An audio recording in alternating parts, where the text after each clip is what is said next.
Perempuan tak perlu melihat lelaki banyak syarat, sebab bila mencari orang sempurna, kata pepatah Arab, man talaba akhan bila aibin baqiya bila akhin. Kalau nak mencari lelaki sempurna, seumur hidup tak akan berlaki. Mudah-mudahan selepas tazkirah malam ni, esok standar agak turun sikit. Jangan lupa subscribe, like and share. Kita teruskan. Umur saya 19 tahun, tapi jatuh hati dengan seorang, tak pernah bercakap. Oh, dia 19 tahun jatuh hati, tapi dia tak ada cakap, senyum-senyum je. Tersenyum sekali saja, Ustaz. Solehah orangnya. Salahkah saya mendoakan kebaikan untuk dia? Berdoa untuk dapat dengannya satu hari nanti?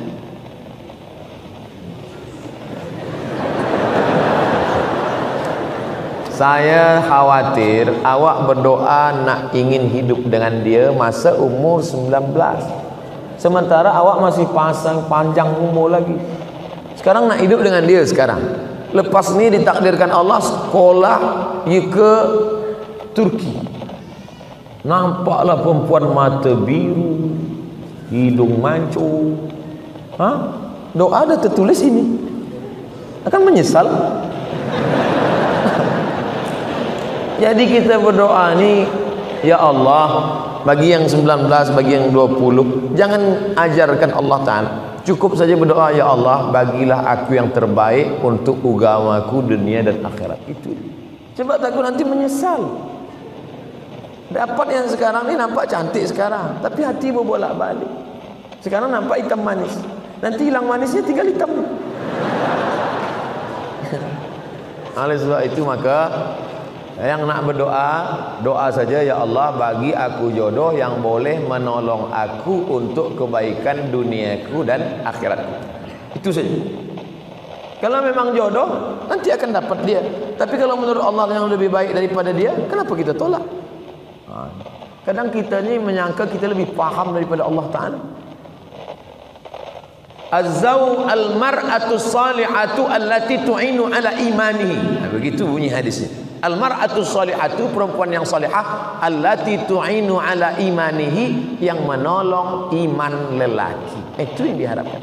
Yang boleh tolong iman kita. Kalau tak boleh tolong iman kita, dia tak tahu salih. Bagaimana menenangkan hati kedua ibu bapa jika mereka dalam keadaan marah? Dengan ibu bapa ni, pertama diam. Yang kedua diam. Yang ketiga diam. Jangan lawan. Mak saya umur 70 tahun, umur saya 42 tahun. Apapun kata dia, saya diam. Bulan Mac lepas dia meninggal dunia, saya tak menyesal, sebab saya tak pernah melawan. Diam. Ibu ayah kita tak pernah memandang kita besar. Dia selalu melihat kita adalah budak kecil yang baru pandai merangkak dan berjalan. Oleh sebab itu kita salah bila kita merasa kita besar. Almarhumah mak saya tak pernah tengok saya seorang Ustaz Abdul Somad. Dia tengok saya budak kecil yang baru pandai berjalan. Maka bila dia marah, saya diam. Saya tak pernah pula balik, saya bagi mak sini, ya ayyuhal emak. Saya tak pernah bagi dia tazkir. Saya tetap menganggap diri saya adalah budak kecil, kerana kita di mata mereka tak pernah besar. Kita adalah budak-budak. Oleh sebab itu maka kita diam. Bila dia berhenti, baru kita bercakap. Ingatlah, tak banyak yang saya bagi menghadapi orang tua. Satu kata saja, diam. Apa hukum seorang suami meninggalkan isteri selama 2 tahun tidak memberikan nafkah? Saya tidak tahu bagaimana di ahwal syakhsiyah hukum keluarga di Brunei Darussalam. Tapi kalau di tempat saya, lelaki selepas akad nikah dia baca sirat ta'liq. Bila saya meninggalkan selama 6 bulan, tidak membagi nafkah zahir dan batin, lalu perempuan pergi ke mahkamah syariah, syariah, maka hakim boleh menjatuhkan talak satu kepadanya. Itu dibuat untuk mengikat lelaki supaya kaki dia terikat, supaya dia tidak boleh lama. Sebab kewajiban lelaki ada 5: nafkah, makan, pakaian, tempat tinggal, pendidikan, perhatian. 3 zahir, 2 batin. Bila tidak, maka dia ada hakim. Perempuan ada 6 wali: ayah, datuk, abang, adik, abang ayah, adik ayah. Maka perempuan mengadu kepada wali, wali yang akan bagi keputusan. Hukum mahar dibagikan ke orang lain. Mahar yang diberikan seorang lelaki kepada perempuan: aku terima, aku nikahkan engkau dengan anakku dengan mahar sebentuk cincin emas tunai. Maka selepas diberikan mahar itu, maka menjadi milik perempuan. Perempuan itu boleh menjualnya, perempuan itu boleh mewakafkannya, perempuan itu boleh menyimpannya, perempuan itu boleh menghibahkannya, karena itu milik dia, milik perempuan. Perempuan yang menikah dengan lelaki, maka harta perempuan punya perempuan. Apa beza harta lelaki dengan harta perempuan? Harta lelaki, harta perempuan. Dalam harta lelaki ada milik perempuan, nafkah. Tapi dalam harta perempuan tak ada milik lelaki. Makanya perempuan boleh bagi zakat pada lelaki. Hai suamiku, aku tengok engkau susah sikit, aku bagi engkau zakat. Tak boleh. Sebab perempuan tak wajib memberi nafkah. Tapi lelaki tak boleh bagi zakat sekaligus nafkah. Hai perempuan, istriku, ini aku bagi engkau nafkah terus zakat nafkah, tak boleh. Sebab kewajiban dia. Maka oleh sebab itu, maka ini mas kawin punya dia. Dia boleh jual, dia boleh, tapi biasanya dia tak jual sebab ada sejarah, ada cerita di balik cincin itu. Tuan guru yang dimuliakan Allah, apakah boleh solat jenazah dilakukan bermakmum jemaah perempuan? Apa hukumnya? Tu solat jenazah Masjid Nabawi, Masjid Haram. Salatu alal maiti yarhamkumullah. Salat mayat jenazah. Ada tak dengar? Salat jenazah lelaki saja. Tak ada. Perempuan-perempuan semua ikut salat jenazah. Yang tak boleh itu mengiring jenazah. Perempuan tak boleh mengiring jenazah. Hukumnya tak sampai juga, haram, makruh. Pesan Sayyidina Abu Bakar Siddiq, bila aku meninggal nanti, jangan diiringi jenazahku oleh perempuan. Pesan itu sunnah Nabi Muhammad SAW. Kenapa begitu? Sebab kalau lelaki ini cepat lupa. Lelaki ngiring jenazah, dia hantar sampai liang lahat, lepas tu balik dia lupa. Perempuan susah lupa. Bila dia tengok itu susah dia lupa. Perempuan susah nak lupa, sampai mati dia tak lupa. Makanya banyak perempuan selepas suami dia meninggal, dia jaga anak sendiri, dia tak nikah lagi. Dia susah lupa. Beza dengan lelaki, ada pun bini dia lupa. Dan sebab itu maka jaga. Perempuan susah nak lupa. Maka perempuan ini bila dia dah nampak, dia ikut solat jenazah saja. Man syahidal janazata hatta tusalla alaiha. Siapa yang ikut solat jenazah, lahu qirat, dapat 1 qirat.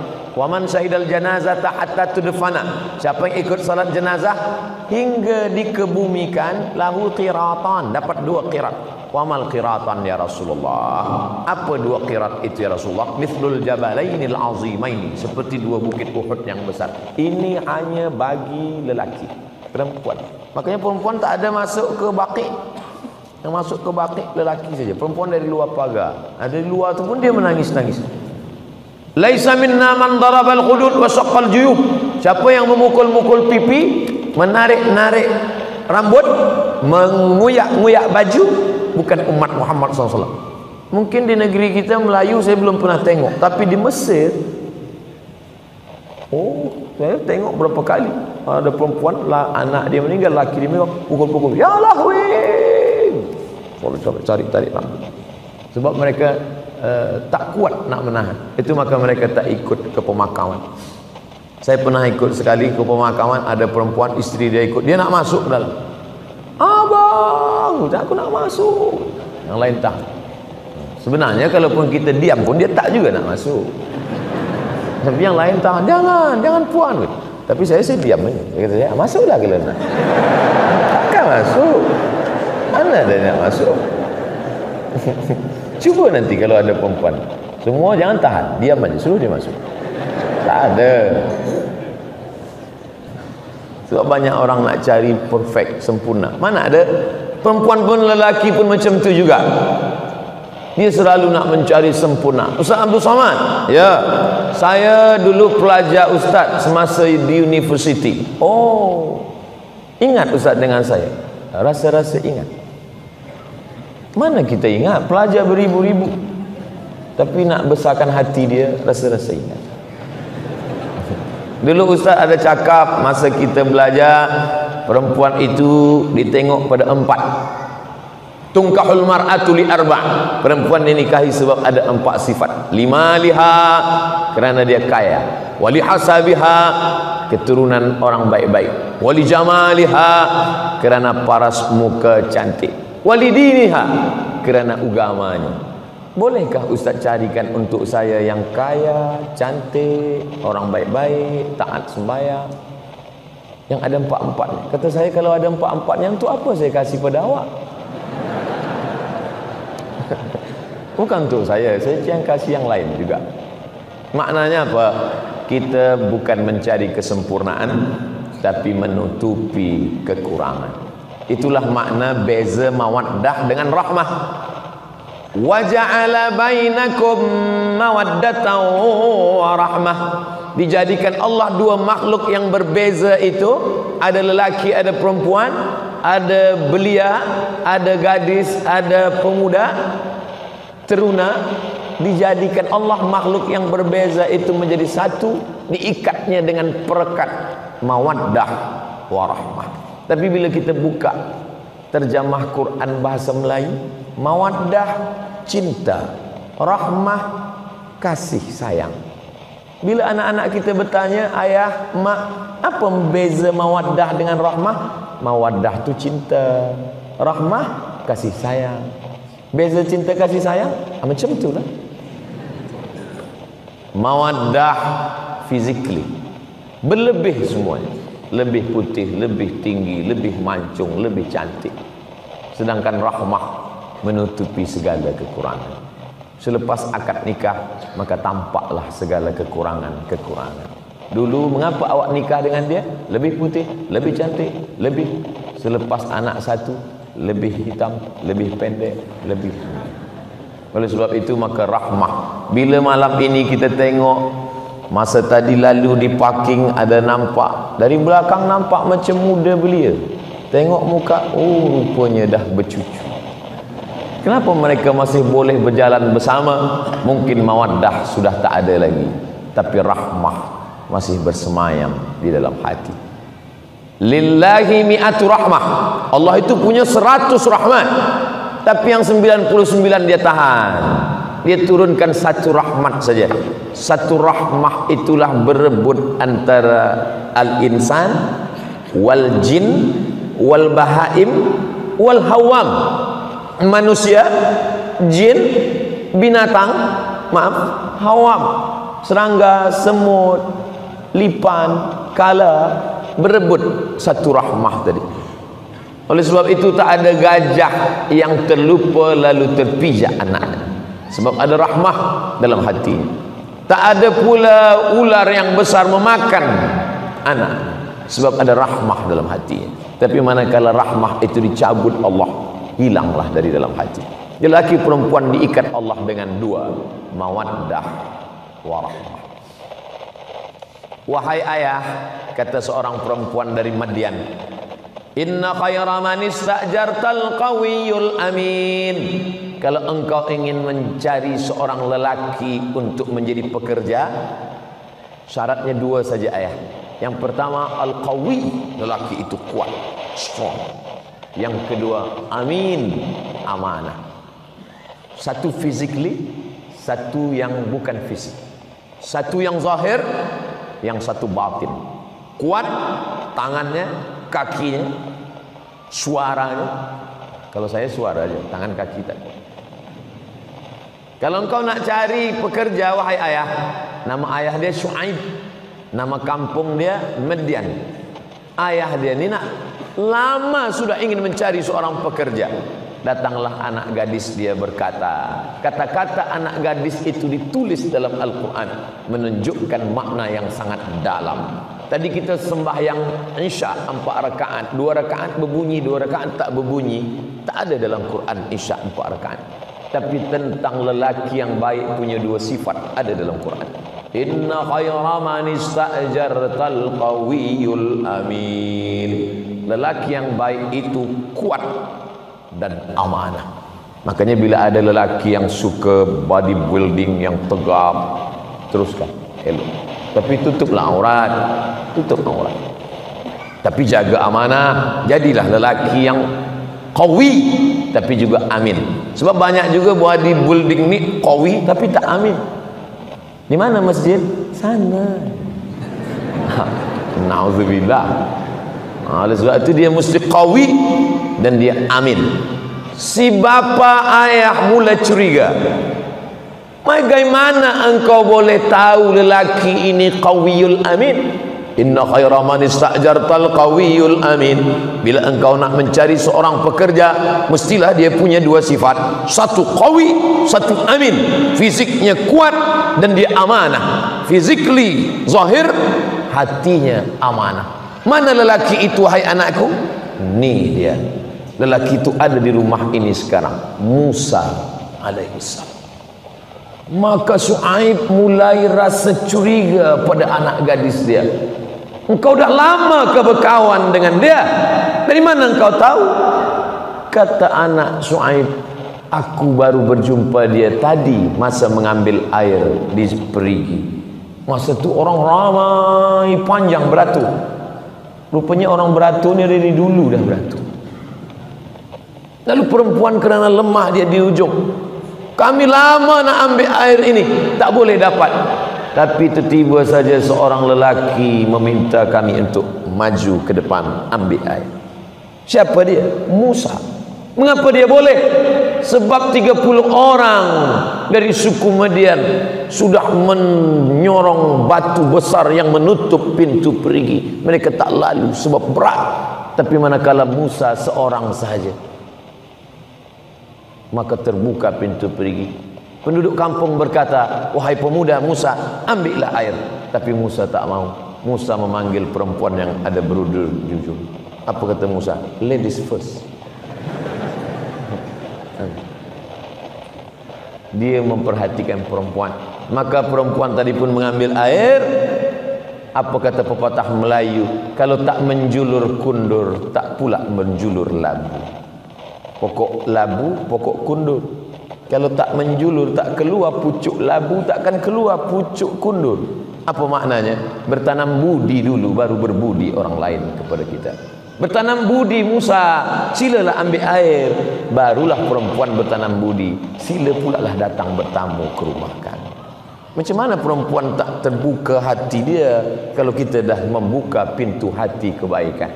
Jadi kalau lelaki nak terbuka hati perempuan, sentuhlah dia tepat di hatinya, dia akan jadi milikmu untuk selamanya. Saya tak ada cakap macam tu, saya je. Nah, selepas itu mereka pun pergi menuju rumah perempuan yang nak berbalas budi tadi. Budi sikit aja, tapi dikenang sepanjang masa. Pisang emas bawa belayar, masak sebiji dalam peti. Hutang emas dapat dibayar, hutang budi dibawa mati. Lepas itu di tengah jalan, Musa di belakang, perempuan tadi di hadapan. Sebab Musa tak tahu jalan, dia yang punya rumah. Dia akan membawa Musa bertamu ke rumah, berjumpa dengan ayahnya, ucapan terima kasih kepada orang yang sudah berbuat baik. Lalu kemudian angin datang bertiup kencang. Musa menundukkan pandangan, sebab maaf, nampak lekuk tubuhnya. Musa pergi ke depan. Kata Musa, hai perempuan, mundurlah engkau ke belakang, biarlah aku yang di depan. Nanti bagi tahu di mana letak jalan kiri atau ke kanan. ayah, aku tahu dia amanah. Sebab masa angin kencang bertiup, dia suruh kami ke belakang. Begitu perempuan zaman dulu. Bertiup angin kencang, baru nampak lekuk tubuh. Sekarang tak ada angin pun nampak. Memang zaman kita ni. Kalau zaman Nabi dulu akhir zaman, kita ni memang dah ujung zaman. Makanya kalau tak diisi terus dengan tazkirah, kajian-kajian, na'udzubillah, tersesat, bukan di tepi jurang, masuk ke dalam neraka jahanam. Keluarlah sabda Rasulullah SAW. Apa kata Nabi? Ar-rahimuna yarhamuhumur rahman, man la yarham la yurham. Orang yang tak ada rasa kasih sayang dalam hatinya, maka Allah tak akan sayang kepada dia. Makanya Nabi pun sayang kepada budak kecil. Manakala Nabi sedang duduk, di situ ada tempat air minum, ada anak kecil. Apa kata Nabi kepada budak kecil itu? Boleh saya ambil air minum ini? Kata budak kecil itu. Sila ya Rasulullah. Lalu Nabi tuangkan. Apa maknanya? Nabi mengakui keberadaan dia, memperakui ada budak kecil. Dan ada budak kecil memelihara burung. Nama budak kecil itu Abu Umair. Nama burung yang dia pelihara itu Nuair, burung pipit, burung kecil. Manakala Nabi menengok Abu Umair bermain-main, beberapa hari selepas itu mati burung kecil tadi. Apa kata Nabi? Ya Abu Umair, ma fa'alan Nuair. Wahai Abu Umair, apa kabar burung kecil engkau yang main-main beberapa hari lepas? Apa maknanya? Nabi tetap memperhatikan budak-budak kecil. Nabi memperhatikan anak-anak. Ini adalah akhlak. Bukan kerana dia Sayyidul Anbiya wal Mursalin, budak-budak kecil tak dia pedulikan. Oleh sebab itu saya selalu bila saya lepas tazkirah, banyak orang berbaris beratur, nampak saya budak-budak kecil, saya salam. Oh, saya sapu kepala budak kecil. Cuma kadang budak kecil kita nak salam, emaknya pun nak salam pula. Apa maknanya? Inilah yang akan meramaikan masjid, yang akan menegakkan rumah Allah. Jangan bangga dengan masjid yang megah di Andalusia, Cordoba, Cordova, Spain. Hari ini apa yang terjadi? Masjid tetap tegak berdiri, kaligrafi indah ayat-ayat Al-Quran, tapi tak lagi ada solat berkumandang azan kerana anak-anak kecil tidak kita tanamkan iman dan Islam. Ada anak menangis, makna ada anak menangis. Ada anak lompat-lompat lari-lari, maknanya masjid kita tetap akan ramai 100 tahun akan datang, insyaallah. Amin. Bila di masjid itu sudah tak ada lagi anak suara kecil, tak lagi ada anak menangis, tanda kiamat dah dekat. Kita di Masjid Nabawi, Allahu Akbar, kata imam masa rukuk. Budak kecil. Budak kecil. Di zaman Nabi bukan hanya itu. Manakala Nabi sedang sujud, Allahu Akbar, lama Nabi tak bangkit dari sujud. Sampai sahabat di belakang berfikir, turun wahyu dah. Apa lama tak bangkit ni? Lepas Allahu Akbar, baru sahabat tahu, oh rupanya cucu Nabi naik ke teguk. Tapi cucu Nabi bukan cucu kita. Cucu Nabi orang tak marah.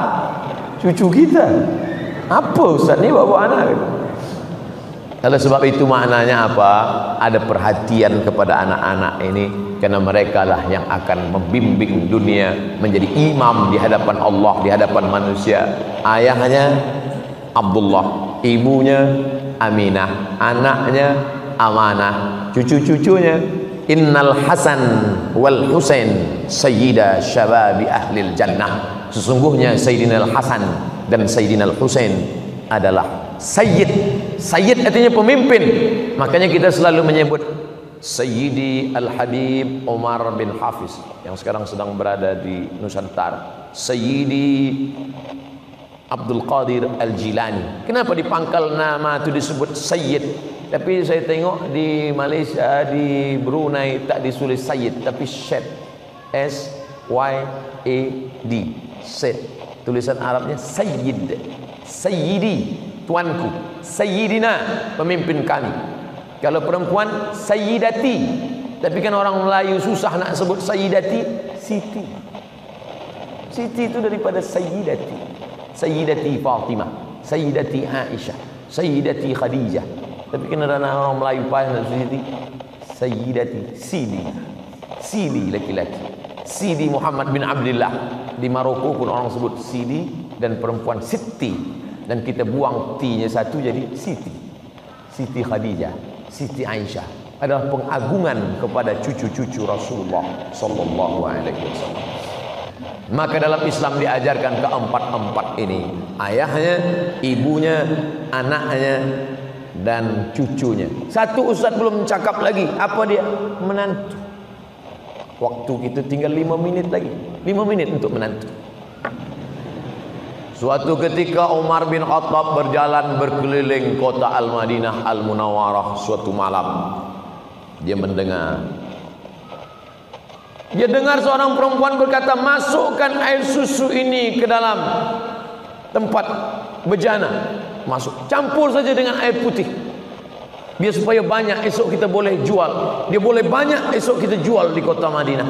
Kata anak perempuan ini, bunda, ibu, bila kita campur dengan air putih, tak apa. Umar bin Khattab sedang tidur di rumah. Umar bin Khattab sedang mendengar. Umar bin Khattab tak tahu. Kata anaknya, Umar bin Khattab tidak tahu, tapi Allah Maha tahu. La ta'khudhuhu sinatun wala naum. Umar bin Khattab bagi tanda pada rumah. Rumah ini ada perempuan solehah di dalam. Umar bin Khattab balik ke rumah. Esok pagi dia kumpulkan sahabat tabi'in. Wahai sahabat, esok pagi dia kumpulkan sahabat, cari rumah di sana, ada anak gadis di sana, kita pinang. Untuk siapa? Untuk anak Umar bin Khattab. Jadi tuan malam ni carilah rumah-rumah yang amanah. Pinang untuk anak kita, bukan untuk kita. Untuk anak-anak kita. Dari perempuan yang solihah ini lahirlah anak cucu. Itulah dia Umar bin Abdul Aziz. Umar bin Abdul Aziz itu khalifah yang adil, lahir dari cucu perempuan yang tidak mahu mencampur air susu dengan air putih tadi. Kesolehannya, solihahnya melahirkan anak cucu yang baik-baik. Wal baladu thayyibu yakhruju nabatuhu biizni rabbih. Tanah yang baik menumbuhkan tanaman yang baik. Walladzi khabutha la yakhruju illa nakida. Tanah yang tak baik menumbuhkan tanaman yang tak baik. Selepas cerita, walaqad arsalna nuhan ila qaumihi. Kami utus Nabi Nuh. Apa hubungan tanah dengan Nabi Nuh? Ternyata Nabi Nuh adalah tanaman yang baik. Tapi ditanam di tanah yang tak baik, lahirlah anak yang tak baik bernama Kan'an, anak durhaka yang tak mau naik ke atas bahtera perahu Nabi Nuh alaihissalam. Ayahnya sudah, ibunya sudah, anaknya sudah, cucunya sudah, menantu pun sudah. 60 menit kita bersama. Nanti bila balik ada orang bertanya, siapa bagi tazkirah tadi? Ustaz Abdul Somad. Apa isi tazkirah dia? Ayah, emak, anak, menantu, cucu. Itu saja. Iya. Kalau cerita itu elok tak usah datang. Ada hikmah-hikmah dari cerita. Abdul Somad tak pandai nak menyajak, menyuruh orang. Marilah. Saya tak pernah nak suruh-suruh orang, tak. Saya hanya bercerita saja. Karena memang Allah suruh kita bercerita. Faqsusil qasasa. Ceritakan kisah-kisah itu wahai Muhammad. La'allahum yatafakkarun. Mudah-mudahan mendengar cerita itu hamba Allah menjadi berfikir. Mudah-mudahan yang mendengar berfikir dan yang menyampaikan lebih berfikir lagi, insyaallah. Amin ya rabbal alamin. Saya akan jawab soalan-soalan. Menurut Ustaz, bagaimana pandangan Ustaz Abdul Somad tentang pemuda-pemudi zaman now, zaman saat ini, yang ada hubungan tak boleh, haram. La yakhluwanna rajulun ma'amra'atin. Tak boleh lelaki dengan perempuan berdua-dua illa ma'azi mahramin. Tak ada boyfriend, girlfriend, tak ada. Saya 4 tahun di Kaherah tak ada boyfriend, tak ada girlfriend. Kenapa tak ada? Tak dapat. Sebab pelajar Malaysia 5,000, pelajar Indonesia 2,400, yang perempuan 300 saja. lelaki 2100. Saya termasuk yang kalah. Tapi alhamdulillah selepas balik dipertemukan Allah, punya anak. Jadi jangan pernah takut tidak ada jodoh. Kalau jodoh takkan kemana. Asam di gunung, garam di laut, dalam belanga berjumpa juga, kata orang Melayu. Tapi kalau kata orang Barat, man from Mars, woman from Venus. Lelaki dari Mars, perempuan dari Venus berjumpa di bumi. Itu beza orang Melayu dengan orang mak saleh putih. Kita selalu cerita makan aja. Asam di gunung, garam di laut, berjumpa dalam belanga. Mereka tak, mereka cerita tentang planet Mars, Venus, kata dia. Maka mereka selalu takut bila tengok langit di atas. Dia kata alien dah dekat lah. Tapi kita nak bercerita bahawa sesuatu yang mustahil, kata Allah, innama amruhu iza arada syai'an ayaqula lahu kun fayakun. Maka jangan ada girlfriend, jangan ada boyfriend. Tak ada guna tazkirah kalau tak merubah sikap. Maka yang ada girlfriend, malam ini buka handphone, cari nama dia, delete langsung. Tak ada guna. Apa guna yang ke tazkirah? Buka handphone, nanti bila dia call, tulis balik. Allahumma inna na'udzubika min ilmin la yanfa'. 4. Ya Allah, jauhkan kami dari ilmu yang tak bermanfaat. Wa min qalbin la yakhsha', hati yang tak takut. Wa min nafsin la tasba', nafsu tak pernah kenyang. Wa min du'ain la yusma', doa tak dikabulkan. Pokok pangkal pertama, ilmu tak bermanfaat sebab tak diamalkan. Maka bila ustaz dah kata buang girlfriend, buang boyfriend, buang, bagi tahu dia, oh my girlfriend, malam ni aku buang engkau, esok pagi aku nak datang, ku pinang kau dengan bismillah. Dia pun balas, so sweet. Soalan saya, bagaimana nak nikah dengan janda yang sudah berhijrah, sedangkan keluarga saya tidak bersetuju dan tak ada restu dari ibu bapa. Janda belum ada anak, janda umur 25 tahun.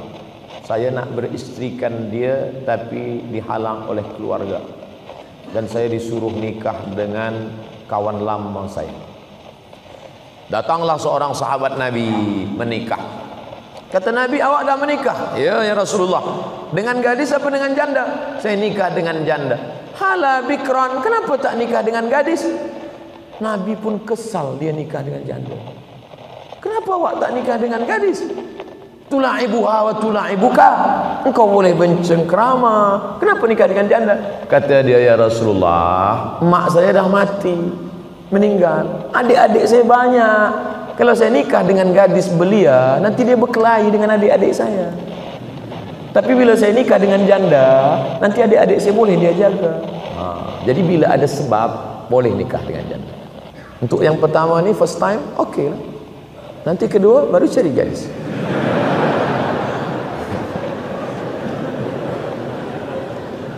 Jelaskan pada orang tua, ayah, mak, saya nikah dengan dia ni sebab dia ni baik, sebab dia ni.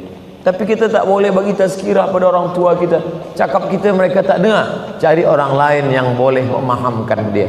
Ustaz kita, sahabat kita, orang-orang tua yang cakapnya dengarkan. Ustaz bagi nasihat agar para isteri boleh memberikan kebenaran untuk para suami supaya mereka boleh berpoligami.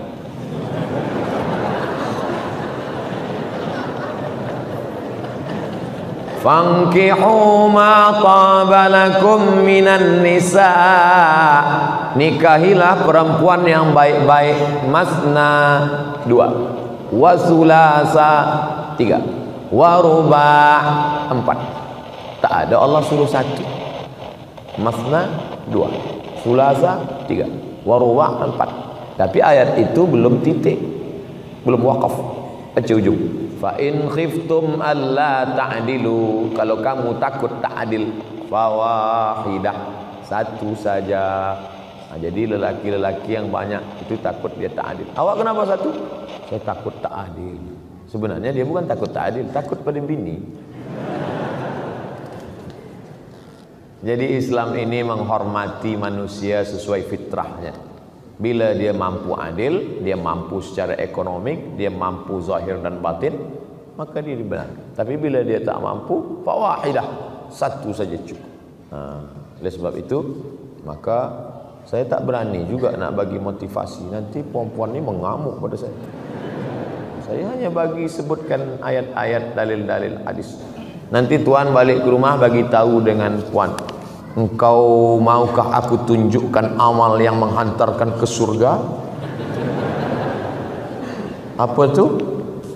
Izinkan aku menikah lagi. Tak masuk pun tak apa. Kalau tak percaya, cubalah. Berat. Ini jihad yang luar biasa. Oleh sebab itu maka memang ada perempuan-perempuan yang tahan hati dia, tapi tak banyak. Kalau dapat, maka Masya Allah, tabarakallah.